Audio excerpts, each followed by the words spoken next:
pontapé inicial, pessoal, é realmente como uma daquelas histórias que beira o impossível não se abalar e não embrulhar o estômago aqui e ficar com a revolta lá em cima, né? Dessa vez eu me refiro a um adolescente, pessoal, de apenas 15 anos de idade. Sim, é isso que vocês ouviram, 15 anos de idade, mais uma das vítimas da violência no Brasil. Ele e o primo foram abordados por 2 assaltantes numa moto. O adolescente entrega o celular, mas cai no chão e um dos criminosos, então, efetua um disparo atingindo o garoto no tórax. Toda a ação dura exatos 7 segundos. Claro que a gente já vai estar trazendo a imagem aqui para realmente contextualizar exatamente o que a gente se refere. 7 segundos que acabaram gerando a morte de mais uma pessoa, mais uma vida se indo da forma mais besta e trágica imaginável, né, David? Traz os detalhes aqui pra gente, por favor. Sem dúvida, Marinho. Esse caso aconteceu no Itaim Paulista, na zona leste aqui de São Paulo. Após o tiro, a dupla que estava na moto fugiu do local. O jovem foi socorrido, levado para uma UPA pelos familiares, mas não resistiu ao ferimento provocado pela arma e dessa forma, infelizmente, morreu. Mais um caso de latrocínio por causa de um celular. A imagem não fica muito nítido se o celular cai no chão e o bandido depois foge, né, ou teria se assustado e até mesmo efetuado o disparo, ou se caiu algo no chão e ele se assustou.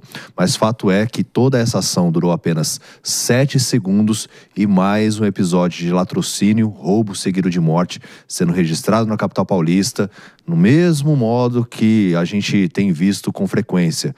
Bandidos em moto e aí depois fogem atirando sem a pessoa esboçar qualquer reação. Realmente na imagem, o jovem, ele não esboça nenhuma reação de que vai reagir ou que realmente vai tentar ali não entregar o celular. Ele estica a mão, mas aí um objeto cai, que não dá para perceber nitidamente na imagem, porque a câmera de segurança não tem uma imagem tão clara, mas fato é esse episódio lamentável que aconteceu durante a madrugada desse domingo aqui na Zona Leste de São Paulo. Então, só para a gente entender aqui, Henrique Krigner, até um tropeço, até um acidente, uma fatalidade dessas, um erro básico involuntário pode ser tido como uma afronta e uma sentença de morte nas periferias brasileiras.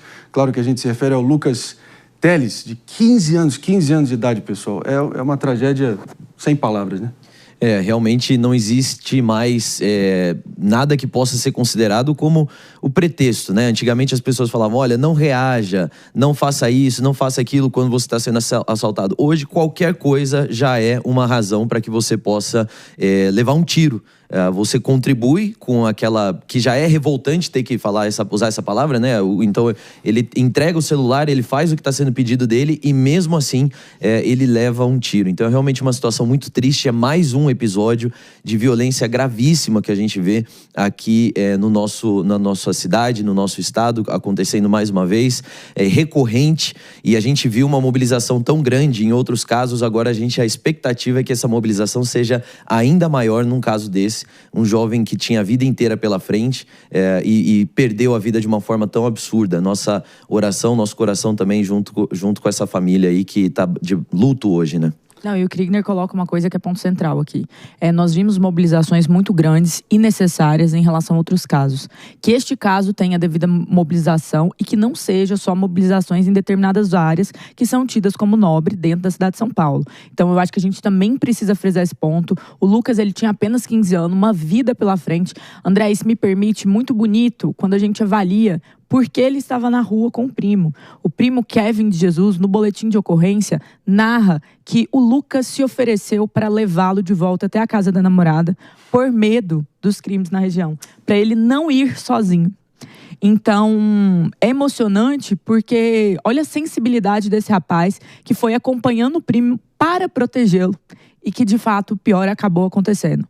Então, uma situação, assim, horrorosa, em que uma família vai conviver com essa dor pelo resto da vida, em que o Kevin provavelmente vai se sentir culpado o resto da vida, ainda que não seja minimamente culpa dele, nada de culpa dele.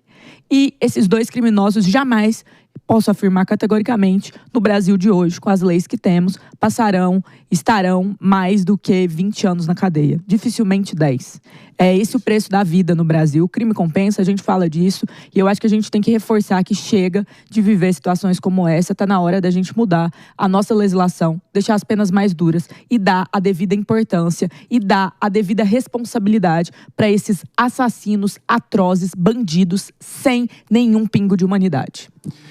Claro que o Lucas foi socorrido por alguns familiares, levados ali até a unidade de pronto atendimento, a UPA Atualpa Girão Rabelo. Claro que não resistiu aos ferimentos. E, sinceramente, Mano Ferreira, chega a ser uma cruel ironia do destino quando a gente percebe, quando a Jess colocou aqui, a revolta, a indignação, a comoção tem que ser a mesma. Seja o Vitor Medrado, todo o legado que ele deixou morto no Itaim Bibi, zona nobre de São Paulo. Cruel ironia que foi no Itaim Paulista, só que na Zona Leste, onde acontece esse caso com o Lucas, e a gente faz questão aqui de dar a mesma ênfase e o mesmo senso de urgência, porque isso não pode ser normalizado, né? Exatamente, Marinho. A gente precisa, no Brasil, parar de banalizar a morte, parar de banalizar a perda de vidas brasileiras.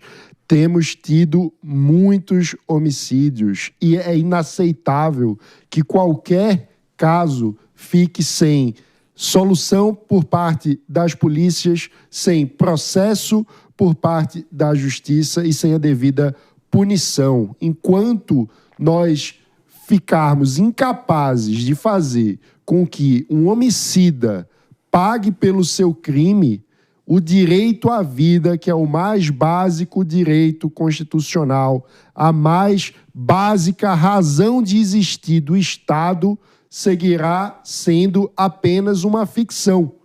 E a gente não pode normalizar isso.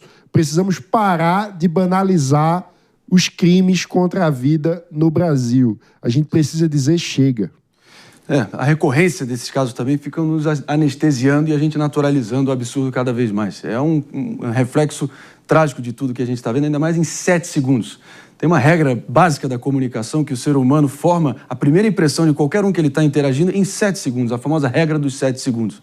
Cruel ironia de que durou 7 segundos para a impressão que o Lucas teve em relação ao arredor dele, a vida dele, foi dessa maneira, foi esse recado que toda a juventude ali local vai ter de qual é o arredor dela, qual é o ambiente que ela vive ou tenta traçar os seus sonhos, mais uma vida interrompida da forma mais absurda e grotesca imaginável.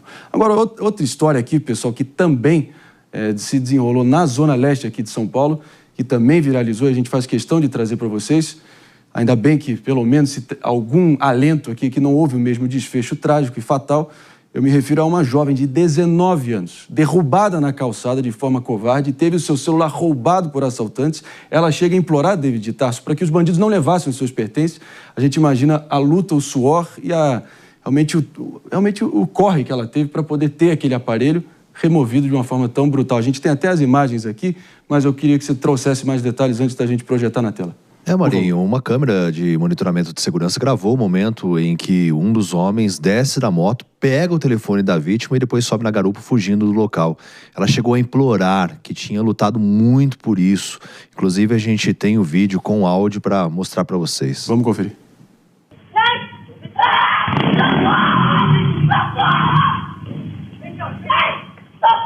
Por favor, moço, não tem muito por isso. Por favor, por favor.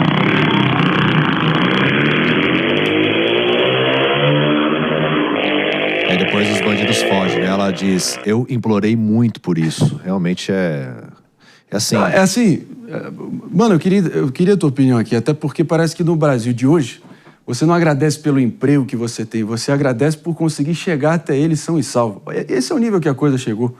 Então, é indignante, para dizer o mínimo, cenas cada vez mais recorrentes e dessas na Zona Leste, mostrando que a situação lá é muito pior do que a gente imaginava. Mano. É muito revoltante, Marinho. E quando a gente vê essa jovem dizendo, lutei muito por isso, a gente precisa retomar a dimensão que a conquista de bens materiais tem, muitas vezes, na vida das pessoas. A gente não pode tratar, mas é só um celular. Não, porque o esforço, a luta diária de milhares de brasileiros em busca do seu ganha-pão, em busca de melhores condições de vida, muitas vezes está expressa no celular que é roubado.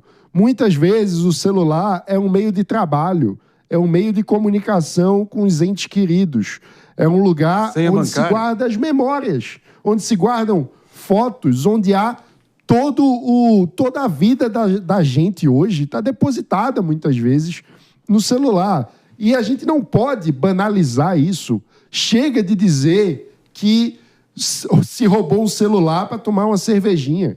A gente não pode tratar com banalidade aquilo que é o resultado da luta diária de milhares de brasileiros. Então, acho que esse episódio nos ajuda a trazer isso de volta, a parar de banalizar o absurdo.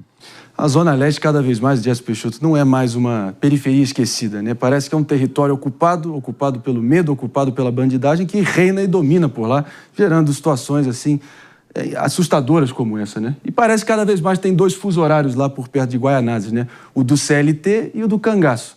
E quem ousa ser CLT na hora do cangaço acaba sendo mais uma vítima nessa insanidade que a gente está diante, né? É impressionante, é desnorteador. A gente fica assim meio anestesiado de comentar esses 2 casos em seguida um do outro. Eu imagino que você que está nos vendo, nos escutando também fica assim sentindo esta dor destas pessoas. Uma que perdeu a vida, outra que está perdendo patrimônio. Então assim, existe hoje no Brasil um sentimento de medo, que é um medo tão grande. André, eu estava num restaurante com os meus pais no domingo, ali no Sumaré. Meu pai queria voltar andando. Eu falei, não volto. Meu pai, não anda aqui. Aí meu pai, não, vamos andar. Não vou. E quando a gente estava vindo, a gente passou... Tinha acabado de acontecer um assalto. Aí. Então, assim, é uma situação... Na sexta, tentaram arrancar a corrente do meu pai ali na virada da Paulista com a Consolação. Então, assim, é uma situação de zona de guerra. É uma situação que cobra das autoridades medidas urgentes. Mas vou te contar um segredo. Não adianta nada o prefeito Ricardo Nunes fazer um bom trabalho, o governador Tarcísio fazer um bom trabalho e a porta giratória do presídio seguir do jeito que segue. O bandido entra, fica um ano, numa, 2, 3, e depois ele sai. Ele sai pra te colocar em risco. Ele sai pra matar o Lucas. Ele sai pra tomar o celular dessa jovem que trabalhou tanto por ele. Porque essas pessoas, elas não trabalham, elas escolhem o crime e elas escolhem porque no Brasil o crime compensa. Porque ninguém vai roubar um celular e pegar 30 de cadeia. Ah, mas é exagero, foi só um celular. Tô nem aí, chega. Chega da gente ficar suportando esse tipo de absurdo, normalizando a violência. Chega de você ter que pedir um Uber porque você tá com medo da violência. Quem tem que ter medo é o bandido, não é o cidadão de bem. Está totalmente invertida a lógica desse país. É errado que numa comissão de segurança e justiça se debata, mas as cadeias, tadinho deles, nossa, a gente precisa humanizar, vocês são tão fascistas. Não é fascismo, é senso de autoproteção, parem de ser ridículos. A gente precisa evoluir como sociedade. Isso significa endereçar o problema da segurança pública nesse país. E tem um outro problema também, muitas vezes o discurso precisa da fundada suspeita. Se essa pessoa fosse abordada por uma atividade da Polícia Militar, muitas vezes é alvo de questionamento hoje em dia. Olha só o ponto que a gente chegou, da descredibilização da polícia. Ou seja, 2 pessoas que estão numa moto são suspeitas hoje em dia. Por quê? Porque tem muitas ações envolvendo isso. Pessoas que estão com uma bag de entregador na bicicleta são pessoas suspeitas, porque tem muitos crimes relacionados a isso, onde os criminosos, infelizmente, acabam agindo assim. Tem muito trabalhador? Tem. Só que aí acaba atrapalhando tanto o trabalho do entregador, como também da polícia, que muitas vezes é alvo de questionamento, porque, precisa da fundada suspeita. A fundada suspeita é qualquer pessoa que esteja em atividade suspeita. Eu posso ser abordado. É só eu seguir ali as diretrizes do que o policial está falando e pronto. Não tem questionamento. Agora, até isso está sendo questionado nas esferas superiores. E outra, tem um outro aspecto disso também, David, que é assim, o porquê que é tão interessante e lucrativo ainda roubar celular no Brasil. Por que vale tanto a pena? Porque a gente está vendo os 2 casos, um trágico e o outro que teve o roubo, mas o outro acabou com a vida, né, do Lucas. Ainda os 2 foram motivados para pegar um celular. Por que vale tanto a pena pegar celular, roubar celular e vender peças? Por que ainda a peça é tão cara? E por que ainda tem gente que compra peça de segunda mão sabendo que aquilo é de celular roubado? Pessoas que vão para determinados locais da cidade, que todo mundo já sabe onde já está carimbado ali, para comprar celular roubado. Ou seja, só existe esse mercado porque existe uma demanda por esse mercado. Porque esses celulares, uma vez são bloqueados, é mais difícil. Então, ali eles provavelmente não tiveram acesso à senha de banco ou coisa do tipo, no caso, por exemplo, do Lucas. E também era um menino de 15 anos. O que eles iam roubar tendo de conteúdo ali do celular? Mas a questão é, o que eles estão usando essas peças do celular? Por que é tão interessante? O secretário de Segurança Urbana aqui de São Paulo, ele esteve aqui na Jovem Pan, ele até falou sobre isso. Sim. Ele falou, olha, a gente está tentando prender, mas parece que a empresa está gostando de ter que vender tanto celular depois de tanto roubo, né? Então tem alguém ganhando com isso, alguém lucrando com isso, e a gente ainda não conseguiu secar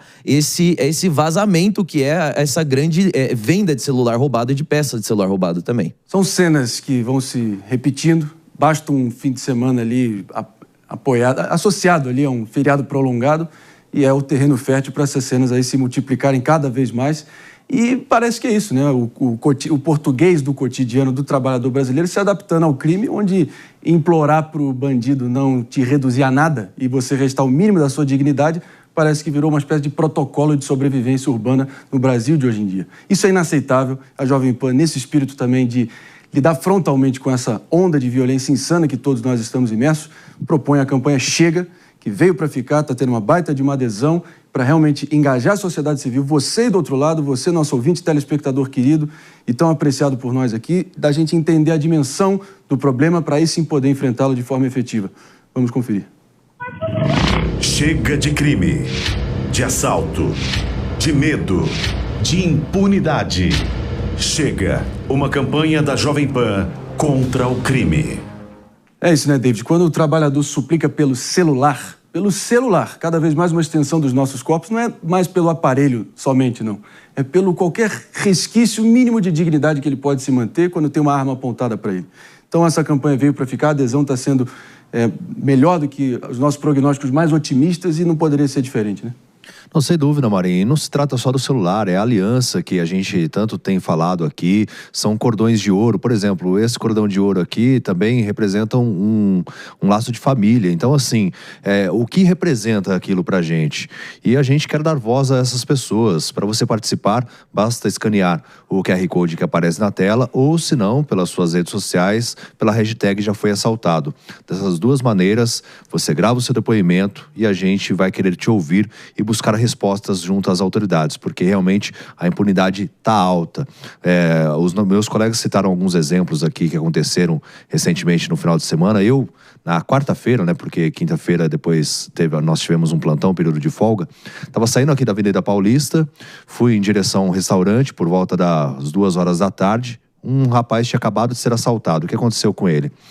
Um menino veio de bicicleta, abordou, ele conseguiu pegar o menino, só que aí outros dois vieram e ele ficou, assim, completamente ferido, com a testa, o supercílio aqui cortado, sangrando, e ninguém fez nada. A ocorrência na Avenida Paulista? Foi na Alameda Jaú, 2 ruas para baixo aqui da Avenida Paulista. Então, assim, são episódios que acontecem. E a gente tem aqui o programa que foi implementado agora, um programa excelente, mas que precisa avançar ainda mais, da Paulista Segura, com guardas civis metropolitanos e também a Polícia Militar. Só que 2 quarteirões para baixo, aconteceu essa situação do rapaz ter o celular levado.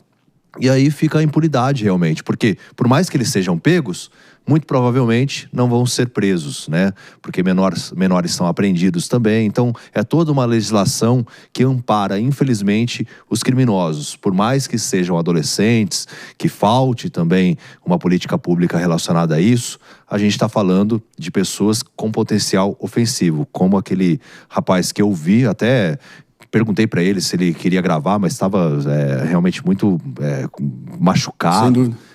Enfim, estava numa situação complicada ali, né? Então ele não quis nem passar o contato, com receio mesmo de ter essa publicidade em relação a esse caso que ele sofreu. E dá para julgar um sujeito desse? Não dá. Não dá. Muito pelo contrário. André. E muitas vezes os mais beneficiados, os criminosos que estão aí na ponta, tocando esse terror todo, seguem beneficiados por um sistema que é incapaz de proteger os mais vulneráveis e expostos a esse tipo de insanidade que todos nós estamos expostos. A verdade é essa. Jamais subestimem a criatividade e maldade dessa gente. E a Jovem Pan, com a campanha Chega, veio para ficar e realmente propor um debate sério, de gente séria, para de forma séria tentar resolver esse problema e virar essa página trágica da nossa história nacional. Não é isso, Jess? Não, é perfeito isso. E pra gente ver que não são só crimes físicos, são crimes virtuais também. Recentemente, um conhecido meu, ele teve ali aquela ligação de banco falsa. E ele percebeu e xingou muito o bandido. Boa. Sabe o que aconteceu? O bandido falou que ia se vingar e bloqueava a conta dele todo dia. E o banco não conseguia fazer nada.